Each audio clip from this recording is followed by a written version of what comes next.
À la 24 News, très heureux comme à mon habitude de vous retrouver pour notre rendez-vous de 19h, place au sommaire. À la une ce soir, 183 détenus palestiniens quittent la prison d'Ofer et retrouvent leurs proches. 3 captifs sionistes de leur côté ont été libérés par le Hamas.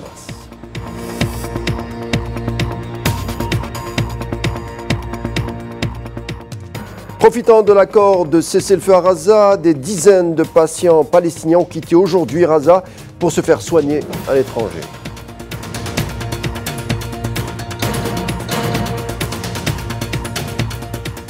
Autre titre, le 31 janvier marque la fin de la présidence de l'Algérie au Conseil de sécurité. Tout au long du mois, la diplomatie algérienne a fait des causes justes des peuples opprimés et du terrorisme au Sahel son cheval de bataille.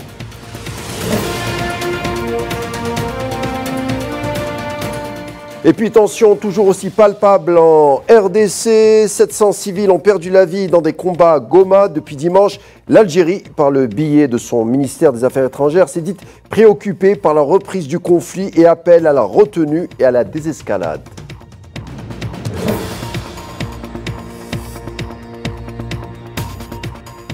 Et enfin, le Soudan qui n'est pas épargné par l'insécurité, lui aussi, au moins 40 morts dans un bombardement sur un marché imputé au FSR. Le Conseil de sécurité a quant à lui condamné l'escalade et la violence dans la ville d'Al-Fasher au Darfour.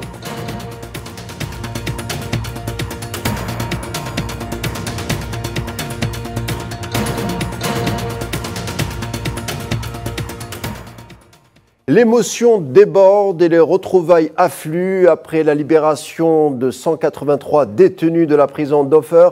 Certains d'entre eux affaiblis par plusieurs années, parfois dans les geôles sionistes, pour la plupart du temps dans des cellules d'isolement, humiliés, torturés, sans visite de leur famille, très peu de leurs avocats, sans soins. Aujourd'hui, ils sont heureux et rentrent chez eux.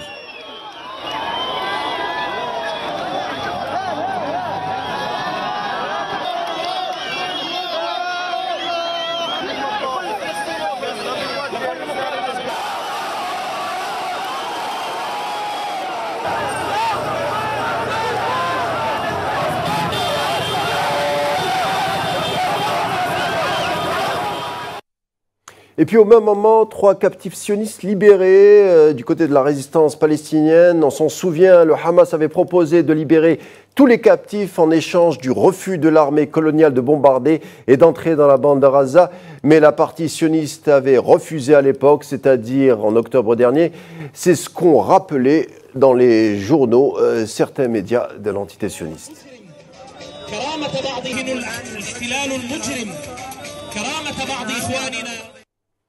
Des bombardements intenses sur une année laissant des traces béantes sur les corps, tout comme sur le sol.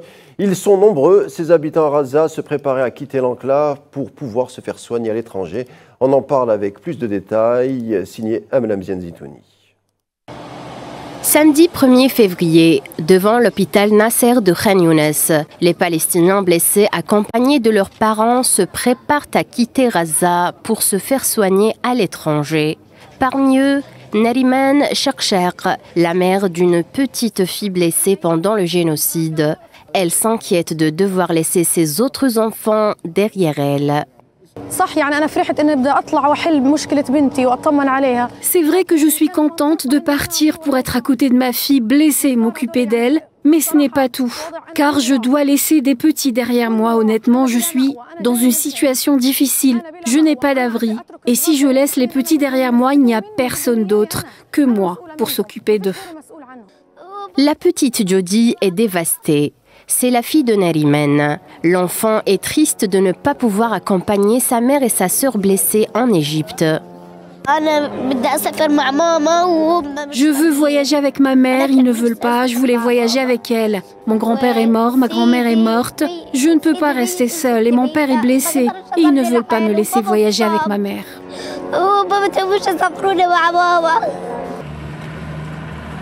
Le pont de passage entre Rafah, à l'extrême sud de la bande de Gaza, et l'Égypte a été ouvert samedi pour la première fois depuis mai 2024, permettant le départ de 50 patients, dont des enfants souffrant de cancer et de maladies cardiaques. Je suis ici pour aller à l'étranger parce que mon fils Ahmed est atteint d'un cancer du poumon. Il a été blessé pendant la guerre et on a découvert par la suite qu'il avait un cancer. Il souffre depuis juin dernier. Aujourd'hui, nous commençons à évacuer 50 blessés et malades de la bande de Gaza, de l'hôpital El Shifa et de l'hôpital Nasser, la plupart étant des enfants. Il y a 2 jours, nous avons envoyé une liste de 400 patients prioritaires en ayant droit à un traitement, selon la classification du comité médical spécialisé pour les spécialités de ces patients. Ce comité travaille à classer les maladies et les cas en fonction de leur gravité, du besoin de traitement et de l'indisponibilité du traitement dans la bande de Gaza. La partie égyptienne est revenue vers nous avec 50 noms, la plupart étant des enfants, et elle nous a informé que ce sont ceux qui sont autorisés à partir aujourd'hui. Quelques jours avant le cessez-le-feu du 19 janvier, l'OMS avait annoncé que plus de 12 000 patients attendaient des évacuations médicales. De son côté, le secrétaire général des Nations Unies, Antonio Guterres, avait exigé que 2500 enfants soient immédiatement évacués de Gaza pour recevoir des soins médicaux. Les évacuations d'aujourd'hui représentent donc la première étape de ce processus. L'UNRWA menacée, les responsables de l'agence onusienne pour les réfugiés de Palestine ont averti que si l'interdiction émise par l'entité sioniste entrait en vigueur, les conséquences seraient désastreuses sur la vie et l'avenir des réfugiés palestiniens. Nos équipes continuent de servir, même si à Gaza, par exemple, elles sont touchées. Des équipes contraintes de fuir leur foyer, mais elles continuent de servir et nous, autant qu'UNRWA, sommes déterminés à rester et à fournir des services dans tout le territoire palestinien occupé. Cela comprend la bande de Gaza, la Cisjordanie occupée, y compris El-Quds Est. La pleine mise en œuvre des lois de la Knesset dans tout le territoire palestinien occupé, visant à empêcher l'UNRWA de fournir des services, aura des conséquences catastrophiques sur la vie et l'avenir des réfugiés palestiniens.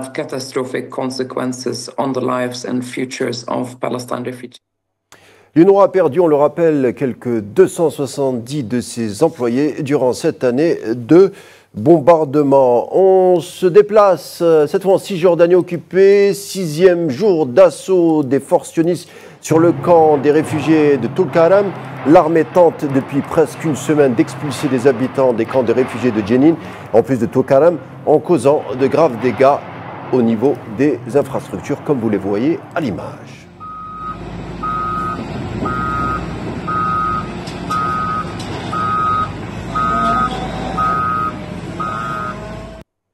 Ramallah, est-ce que la liesse serait de courte durée sur fond de liesse populaire justement et l'arrivée de 30 prisonniers dans le cadre d'un accord? En parallèle, les forces d'occupation ont renforcé les mesures militaires sur plusieurs zones comme à El-Berah à travers des installations et des barrages militaires. À noter également que 7 civils palestiniens ont été interpellés dans la journée. On reviendra au sujet des événements de Gaza avec la page consacrée aux invités tout à l'heure. Fin du chapitre consacré à la Palestine. En attendant, voyons ce qui se passait dans la journée sur le continent africain. Tout de suite.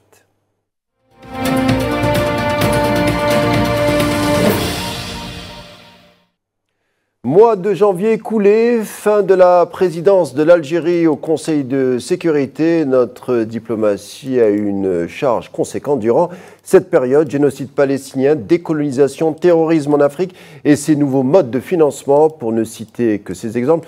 Retour sur ce mois de présidence de l'Algérie avec Mohamed Amin Abarkan. Plaçant les régions arabes et africaines au centre de ses priorités, l'Algérie a consacré sa présidence du Conseil de sécurité des Nations Unies durant le mois de janvier à défendre les causes justes, à relever les défis qui menacent la paix et la sécurité dans le monde et à faire entendre la voix de l'Afrique. Sous la supervision du président de la République Abdelmadjid Tebboune, la diplomatie algérienne a pu mettre sur la table de cette instance onusienne plusieurs questions et défis qui menacent la paix et la sécurité dans le monde, tels que la question palestinienne, les situations au Liban, en Syrie, au Yémen, en Libye et au Soudan, en passant par les crises en République démocratique du Congo, en Haïti, en Colombie et la lutte contre le terrorisme en Afrique. Le représentant permanent algérien aux Nations Unies a tenu à saluer les efforts de tous les pays dans le but de rétablir la paix et l'ordre dans le monde. Étant donné qu'il s'agit de la dernière réunion publique du Conseil de sécurité prévue pour le mois de janvier, nous n'aurions pu y parvenir seuls, sans le dur labeur, sans le soutien, sans la contribution positive de toutes les délégations et de tous les représentants dévoués du secrétariat. Alors que nous concluons notre présidence, je sais que je parle au nom de l'ensemble du Conseil en souhaitant à la délégation chinoise plein succès lors de sa présidence. Nous espérons que cette nouvelle année lunaire, l'année du serpent, commencera par une présidence productive au profit de la paix et de la sécurité internationale.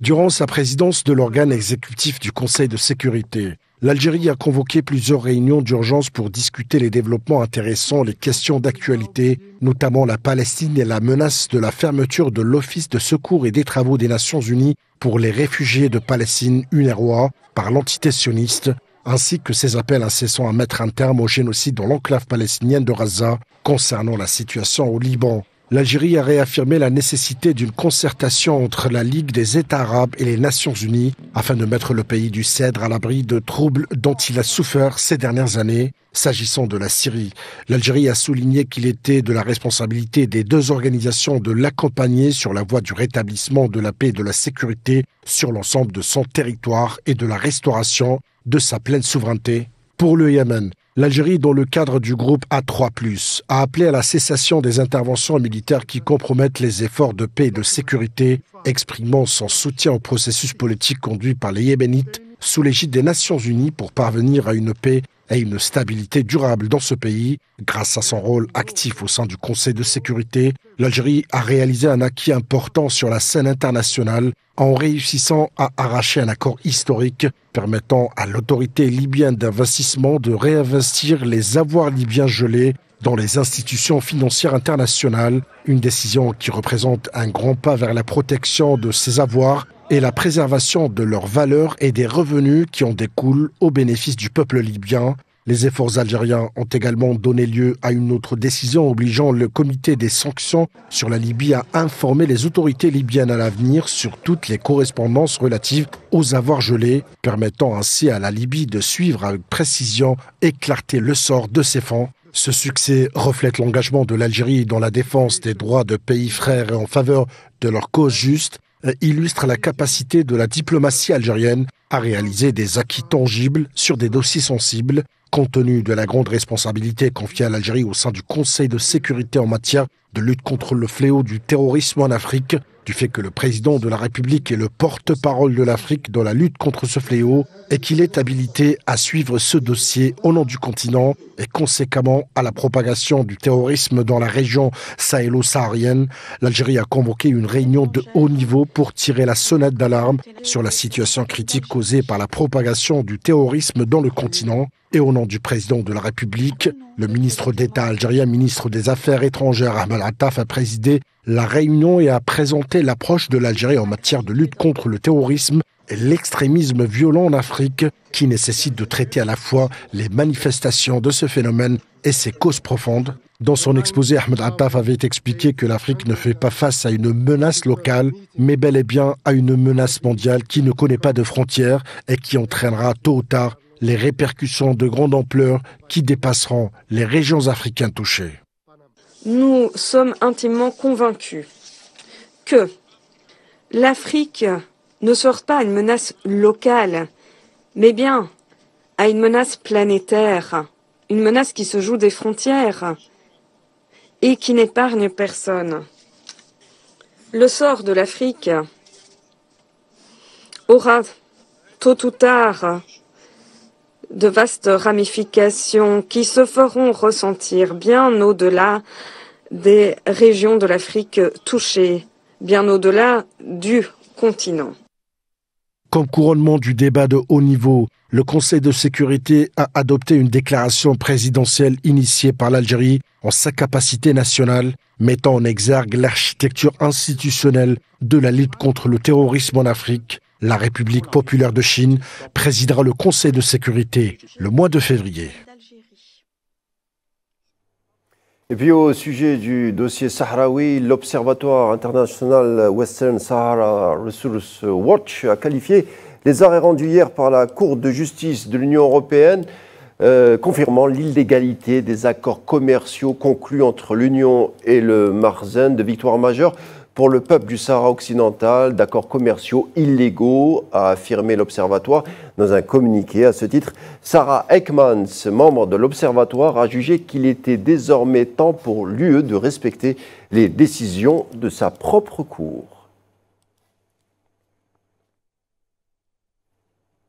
Et puis, en images et en brève, en Espagne, des manifestations se sont faites jour pour dénoncer la politique répressive du Marzen contre les Sahraouis au sein des territoires occupés. Images à l'appui.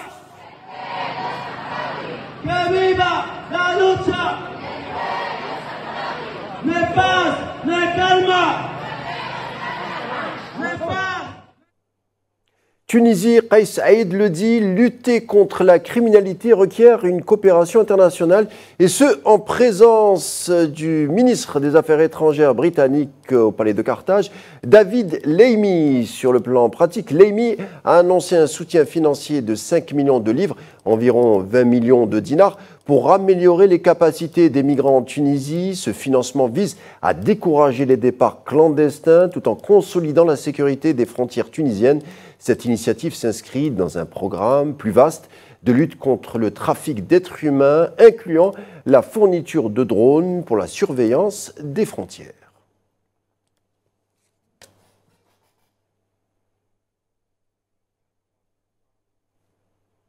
Et puis, dossier du jour, à l'est de la RDC, un contexte marqué par le chaos et l'insécurité. Les violences par le groupe M23 exacerbent les drames, notamment au nord Kivu. Durant ces dernières 24 heures, 700 personnes auraient perdu la vie au niveau du chef-lieu de la zone, c'est-à-dire la ville de Goma.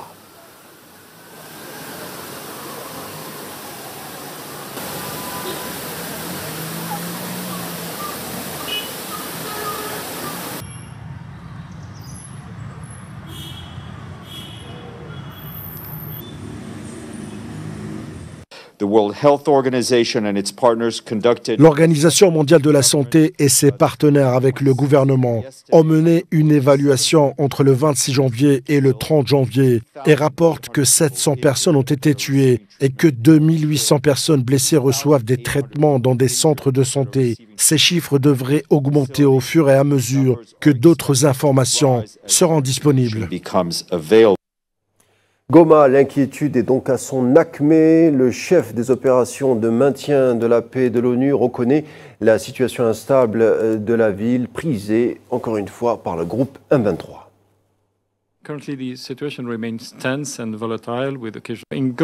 À Goma, la situation reste tendue et volatile avec des fusillades occasionnelles dans la ville. Mais je dirais que globalement, le calme est progressivement revenu. L'eau et l'électricité ont été rétablies dans une grande partie de la ville, mais nous continuons à faire face à un problème de munitions non explosées. C'est évidemment un obstacle très sérieux à la liberté de mouvement.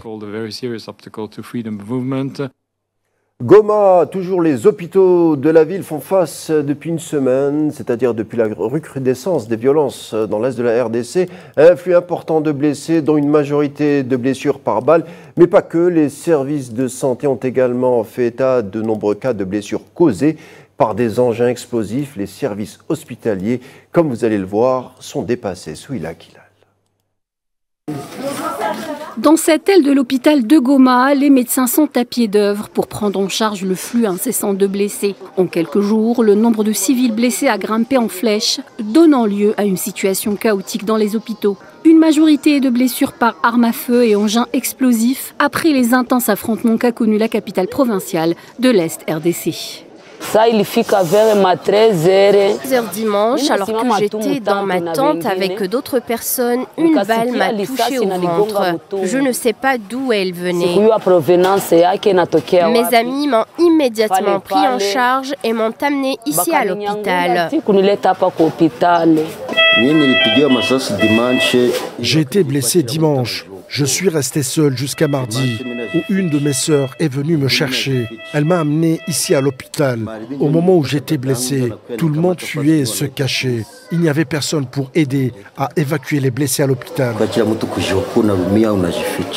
D'une capacité de 146 lits, le centre hospitalier du CICR de Goma a vite été débordé. Selon les médecins, pas moins de 1000 blessés y ont été soignés en une semaine et 80 nouveaux patients arrivent chaque jour avec des blessures plus ou moins graves, notamment des enfants et des femmes enceintes. On est habitué à avoir des blessures par balle. C'est des blessures entrées-sorties qui atteignent un organe ou un membre. Mais aujourd'hui, nous avons reçu beaucoup de blessures, non seulement par balle, parce que c'est des civils qui ne portent pas de gilets paraballes, et du coup, on a eu beaucoup de blessures abdominales. En plus de ça, on a eu des blessures par engins explosifs, l'utilisation des engins explosifs. Là, on a eu aussi beaucoup de blessures. Maintenant, ces blessures, c'est des blessures complexes. La prise en charge est très difficile et très complexe. Depuis plus d'une semaine, nous sommes confrontés à plusieurs situations d'afflux de blessés. Nous recevons des blessés qui viennent de partout. Et c'est plus de 1000 blessés que nous avons reçus au sein de cet hôpital. Parmi ces blessés, il y a des femmes, il y a des enfants et il y a des femmes enceintes aussi. Et chaque jour, c'est plus de 80 personnes qui arrivent dans des situations très difficiles. À Goma, ville de 3 millions d'habitants dont 1 million de déplacés, la situation sécuritaire reste très tendue et la situation humanitaire très critique, alors que le calme semble être de retour et que la vie reprend petit à petit ses droits. En effet, la situation sécuritaire à Goma inquiète. L'Algérie suit avec une profonde préoccupation la reprise du conflit, son escalade en RDC. Elle appelle instantanément à la retenue et à la désescalade dans la perspective de l'instauration des conditions d'une reprise responsable du dialogue et de la négociation en vue du rétablissement de la paix au sein de cette région.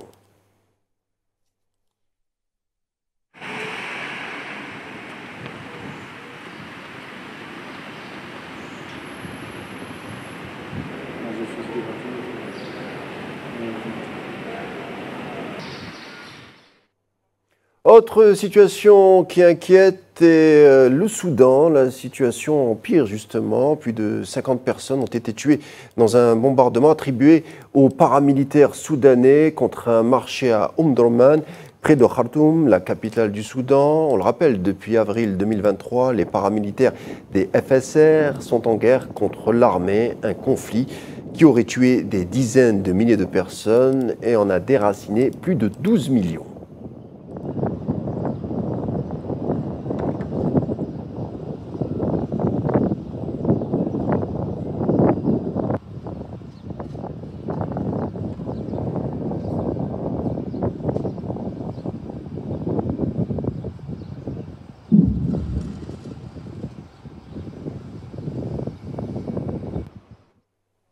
Et puis, dernière partie de notre édition du jour, avec un retour sur le dossier palestinien. On l'a vu, 186 détenus quittent la prison d'Ofer pour tenter de retrouver leurs proches, leur maison, du moins ce qu'il en reste. Ils sont des milliers de Palestiniens formant des processions de rescapés pour tenter de rentrer chez eux. Et durant plus d'une année, ils ont bel et bien prouvé que c'était chez eux. Quelle meilleure preuve que traverser ces supplices, ces atrocités, la dévastation, la fabrique du mensonge occidental et de demeurer encore là, résilients et garder ce qui représente à leurs yeux ce qu'il y a de plus cher, à savoir ce pourquoi ils vivent et ils meurent, la portion de terre de Gaza.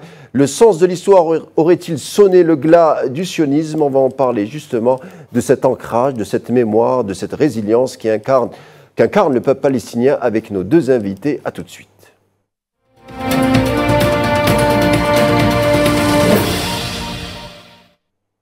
Malgré la résilience du peuple palestinien après un an de génocide, certains évoquent encore cette idée de vider Gaza de ses habitants. Une énième Nakba pour les Palestiniens, la tragédie palestinienne des départs forcés.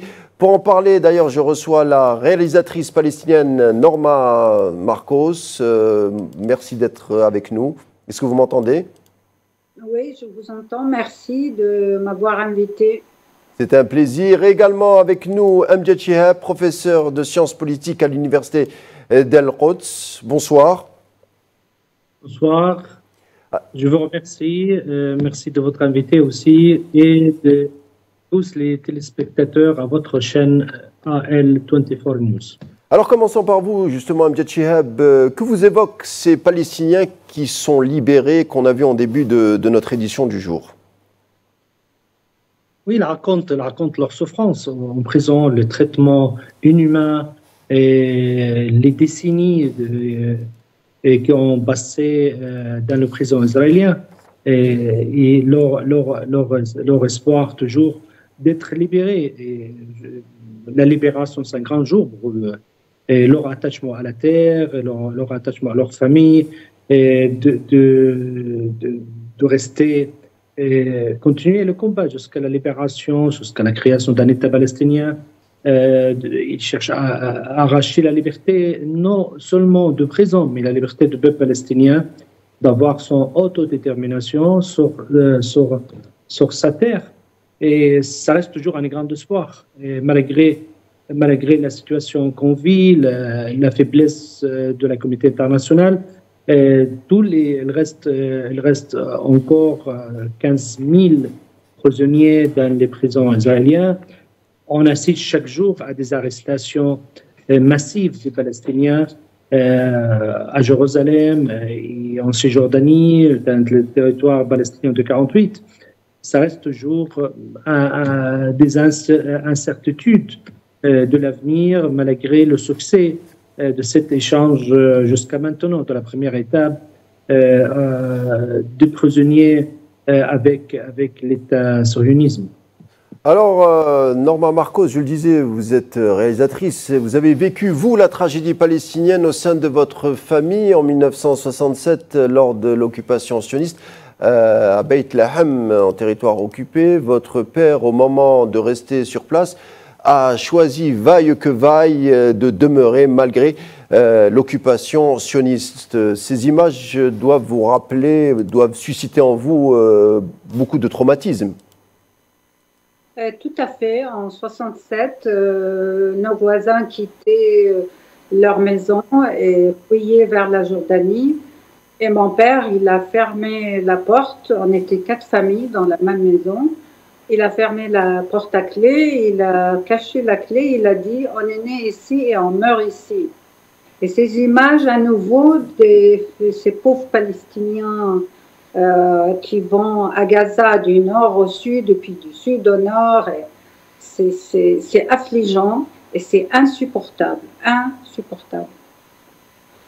Amjad Chihab, les Razaouis ont réussi à garder ce qu'ils ont de plus cher malgré le prix. Les images de procession le prouvent. Et d'ailleurs, je vois derrière vous, il y a la clé, il y a la fameuse clé des domiciles des Palestiniens qui rappellent leur maison à l'origine et pourquoi ils conservent cette clé pour peut-être revenir un jour chez eux. Oui, le droit de retour des réfugiés, c'est un droit fondamental qui est basé sur la cause palestinienne. On ne peut pas oublier notre terre. La terre de Palestine, c'est la Palestine, toute la Palestine. Et on considère que ces colons européens sont venus à coloniser notre terre sous prétexte qu'ils sont sémites. Ils ne sont pas du tout sémites. Ils sont des Européens convertis au judaïsme et ils n'ont aucun lien d'être sémites, c'est des Ashkénazes. S'ils font des analyses ADN, ils vont découvrir qu'ils ne sont pas du tout sémites. C'est propagande, c'est la falsification de l'histoire, c'est un projet colonial. Tout le monde, après les agressions, le massacre, le carnage de Gaza, tout le monde commence à découvrir la vérité de ce projet colonial qui est basé sur l'arrachement de droits des Palestiniens, sur la destruction du peuple palestinien, sur la domination d'un autre peuple, sur des résolutions qui n'ont aucune légitimité de créer un État sur les territoires d'un autre peuple. Le droit de retour pour nous, c'est un droit fondamental que les réfugiés palestiniens, ça fait 77 ans qu'ils attendent. C'est pour cela on voit les images sur la bande de Gaza, cet attachement à la terre, et parce qu'ils n'ont pas envie de revivre le Nakba en 48 ou revivre le Naksa en 67. C'est la première fois que les Palestiniens sont chassés de leur terre et dans le 15 mois, ils reviennent. Alors, malgré la destruction, malgré qu'il n'y a pas de signe d'une vie humaine, la bande de Gaza devient un endroit invivable. Malgré tout ça, ils préfèrent mettre une tente sur leur maison détruite, mais rester attachés à leur terre parce qu'ils n'ont pas envie de revivre les souffrances de diaspora et l'attente des décennies. Ça fait que 77 ans qu'ils attendent une promesse des Nations Unies. Tout le monde connaît la résolution 1194 des Nations Unies en 1949 qui appelle au retour de réfugiés. Et parmi les conditions de l'admission d'Israël dans les Nations Unies, c'est qu'il accepte le retour de réfugiés qui étaient chassés par la force de leur territoire. Ils ont détruit 540 villages en 1948 et ils ont commis des massacres. Ils n'étaient jamais condamnés, punis, ils n'ont jamais subi de sanctions ni diplomatiques, ni économiques, ni militaires. C'est pour cela qu'ils continuent leur projet colonial et ça reste un droit qui n'est pas encore arraché pour la liberté du peuple palestinien, pour le retour du peuple palestinien, pour la création d'un État palestinien. Norman Marcos, vous la cinéaste qui mettez en scène des symboles dans vos films et vos documentaires, eh bien peut-être je vous en proposais un de symbole, une grande affiche à Raza ayant échappé miraculeusement au bombardement où on pouvait y lire Raza nawarat bi ahliha, c'est-à-dire Raza est illuminée par les siens. Qu'est-ce que vous en pensez de ce comme synopsis de votre futur documentaire par rapport à ce symbole fort? Tout d'abord, nous les Palestiniens de Cisjordanie, on est interdit d'aller à Gaza depuis au moins 25 ans. Donc je ne peux pas aller à Gaza comme tous les Palestiniens de Cisjordanie. Oui, mais vous avez fait un film, un long été brûlant en Palestine, où il était question de Raza, même si vous y rendiez pas à l'époque. Exactement, mais les images que j'ai eues, c'est la télévision palestinienne qui me les a données. Ce n'était pas moi qui les a filmées. Et en parallèle, je filmais la réaction des Palestiniens de Cisjordanie par rapport à ce qui se passe à Gaza. Mais moi, je n'ai pas pu aller tourner à Gaza. Ça fait longtemps, hein, on est interdit. Et évidemment, on a vécu pendant presque 15 mois des images qui ont été, bien sûr, pas montrées beaucoup sur des chaînes françaises, mais sur Al Jazeera, heureusement, arabe ou anglais, qui nous a complètement démolis. Psychologiquement, je connais aucun Palestinien dans le diaspora qui n'est pas déprimé, qui n'est pas angoissé par tout ce qui se passe à Gaza. Et du coup, si vous voulez, moi, toujours dans mes films, j'ai toujours mélangé la beauté et l'oppression.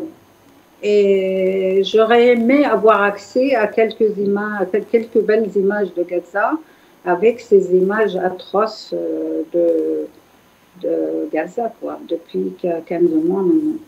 Mais il y a de la beauté ici, malgré tout, hein, malgré le génocide de ces prisonniers qui rentrent enfin chez eux avec de la liesse, les pleurs de joie de leur famille qui les enserrent, alors que peut-être ils n'avaient plus caressé cet espoir depuis pas mal d'années. Oui, il y a cette beauté. Moi, j'ai vu hier des images des enfants. C'était très, très, très, touchant, mais j'avais des larmes aux yeux, qui couraient du sud au nord vers leur maison détruite. Et ils étaient très joyeux, très gais. Mais c'est incroyable, avec tous les bombardements, je suis en contact avec quelqu'un à Gaza qui subissent les bombardements jour et nuit.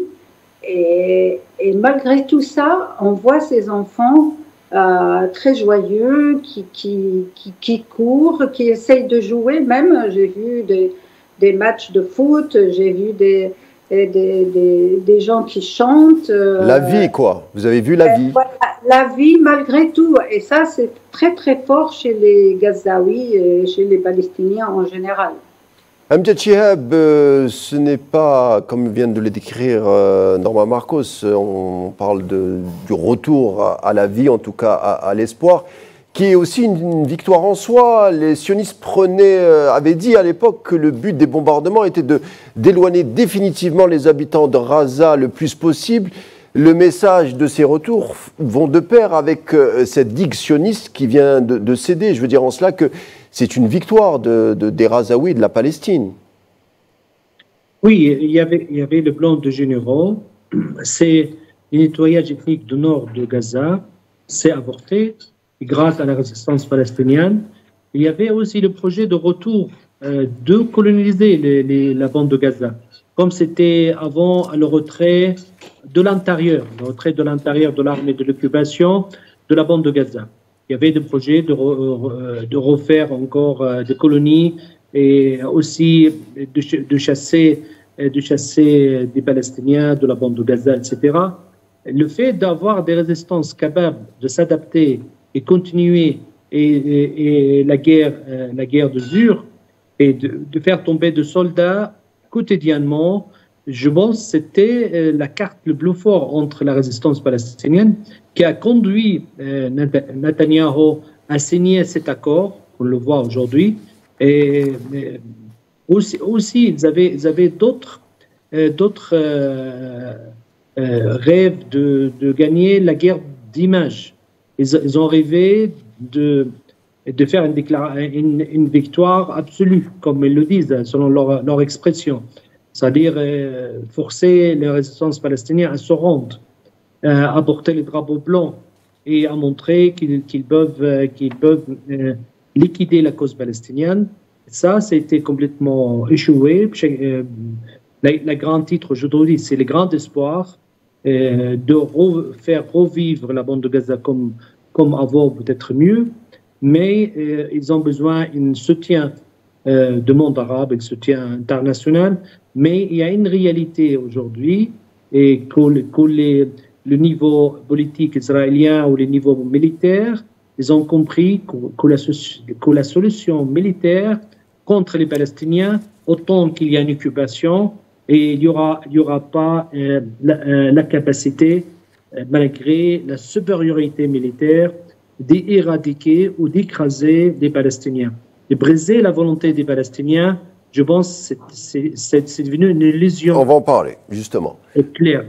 Norma Marcos, dans une de vos œuvres, Un long été brûlant en Palestine, qui est sorti en 2018, je crois, vous avez raconté les bombardements de Gaza, même si vous ne pouvez pas vous y rendre, des bombardements à Gaza et en Cisjordanie, à travers les yeux de votre nièce, qui symbolise un peu la jeune génération. Comment justement vous observez cette jeune génération à Gaza qui est conscientisée, résiliente, enracinée? On le voit, hein, l'héritage de la résistance palestinienne pour le futur est entre de bonnes mains, non? Et, tout à fait, mais aussi je dois dire que j'ai lu un rapport de l'ONU où ils disent qu'il y a des enfants palestiniens à Gaza qui ont été complètement traumatisés.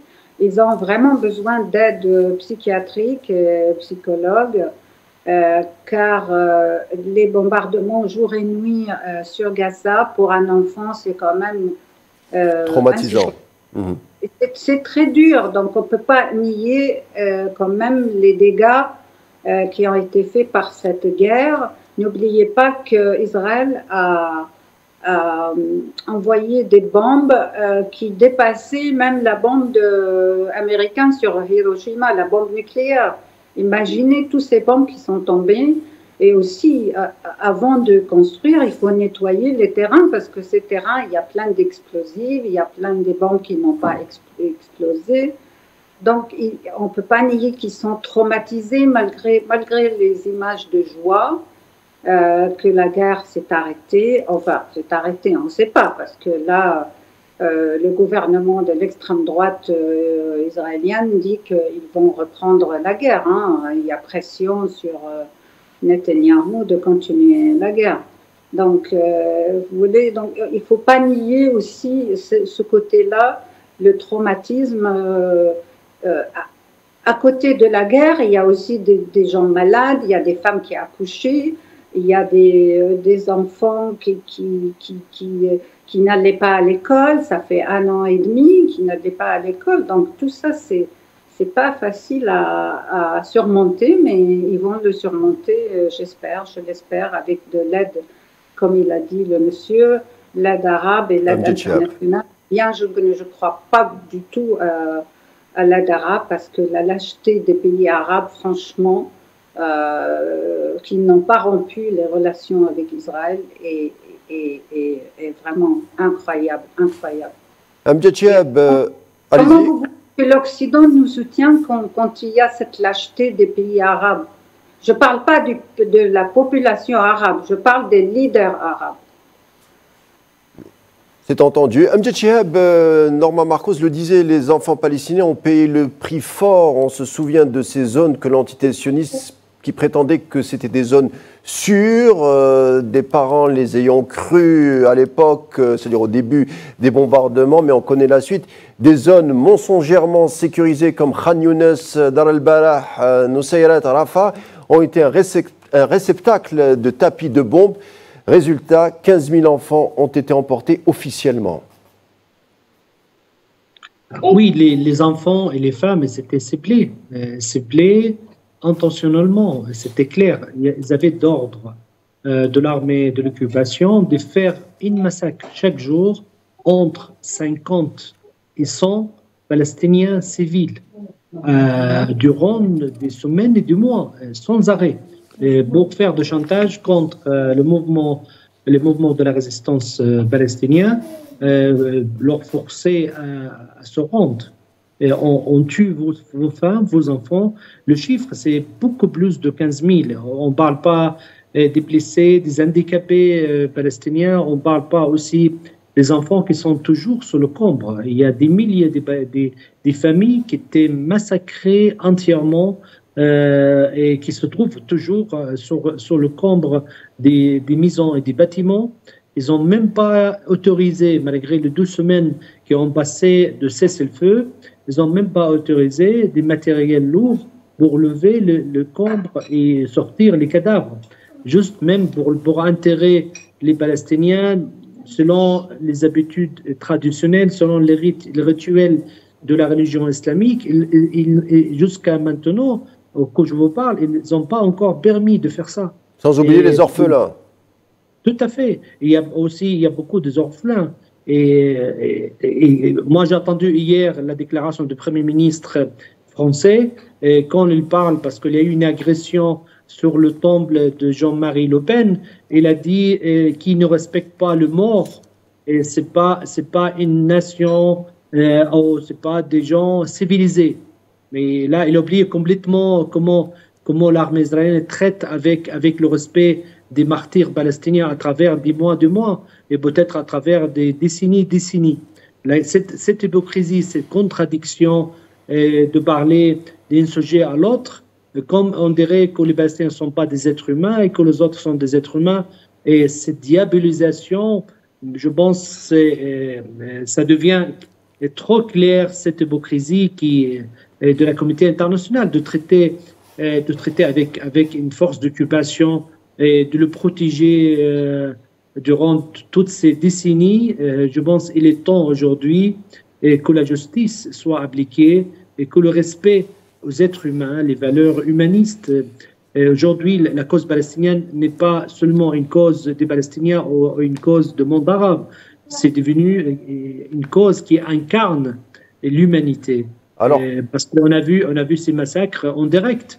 C'est la première fois dans la vie humaine qu'on voit des massacres qui continuent 15 mois en direct sur nos portables, sur nos chaînes, et que la communauté internationale et le monde arabe ne bougent pas pour au moins arrêter ou stopper ces massacres. C'est grâce à la résistance palestinienne qui a obligé à la fin cette force d'occupation de s'arrêter, parce qu'il commence à perdre son image, à perdre ses soldats, à perdre son économie et à perdre aussi la unité psychologique de son front intérieur. C'est ce que disait un peu Norman Marcos sur un peu la léthargie de certains États environnants.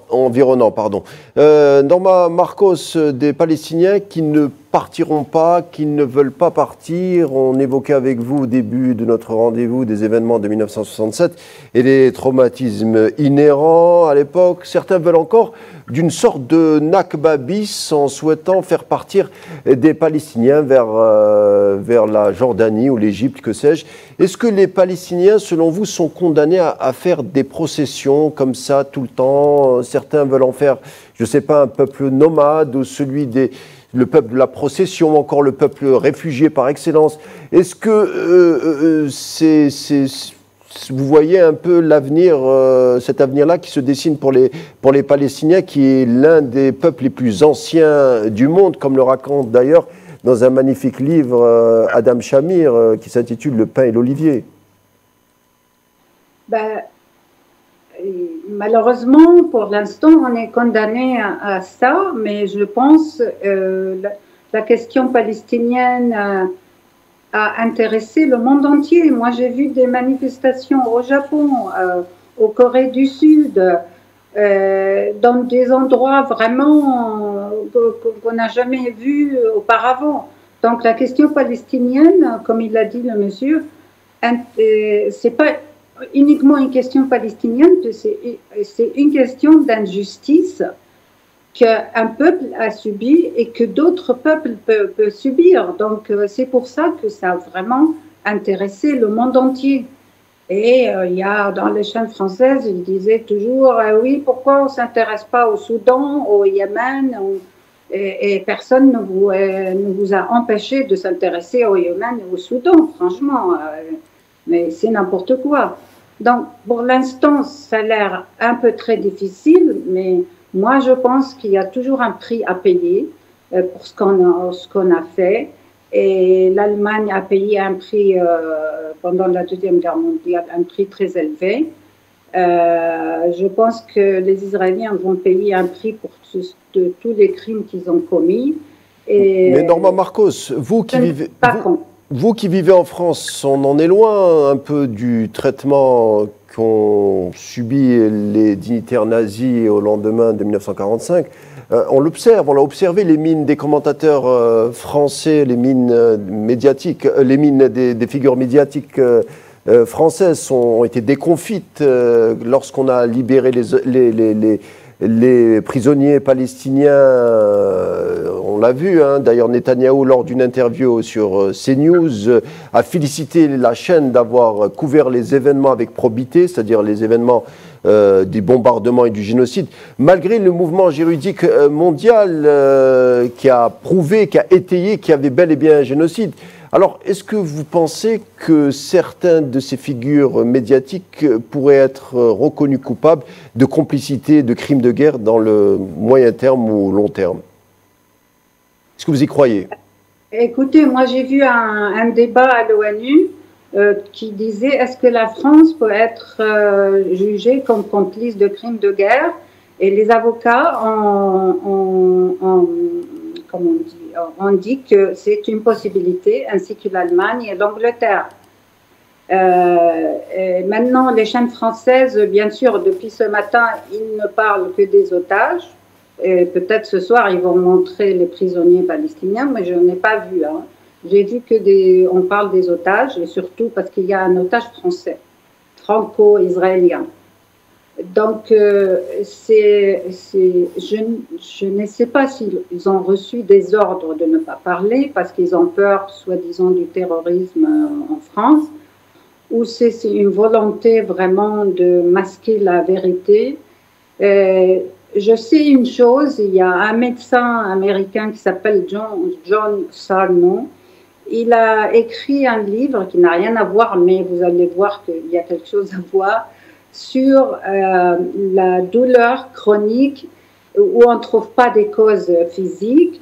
Et il dit que c'est, au fait, c'est dans le cerveau, c'est ancré dans le cerveau, et c'est très difficile de se débarrasser de cette douleur parce que c'est enregistré dans le cerveau. Et je pense que les mensonges des médias français, ces mensonges sont ancrés dans leur cerveau et ils ont du mal à se débarrasser. Et je trouve ça vraiment, plus que scandaleux. Et ça sera... Allez-y, terminez votre phrase, oui. Vraiment, c'est écœurant. Mais bon, il y a quelques, par exemple, France 24, un peu plus juste. Merci Norma Marcos. France Info de temps en temps, Arte aussi. La 5 de temps en temps. Merci Norma Marcos. Malheureusement, on arrive à la fin de notre rendez-vous. Je suis désolé de vous couper. Ça sera le mot de la fin. Je tiens à vous remercier, Norma Marcos, réalisatrice palestinienne, d'avoir été des nôtres et de nous avoir livré vos points de vue, tout comme le professeur en sciences politiques Amjad Chihab. L'édition de 19h de Al 24 News arrive à sa fin. Merci de nous avoir suivis. Bonne suite des programmes sur notre chaîne.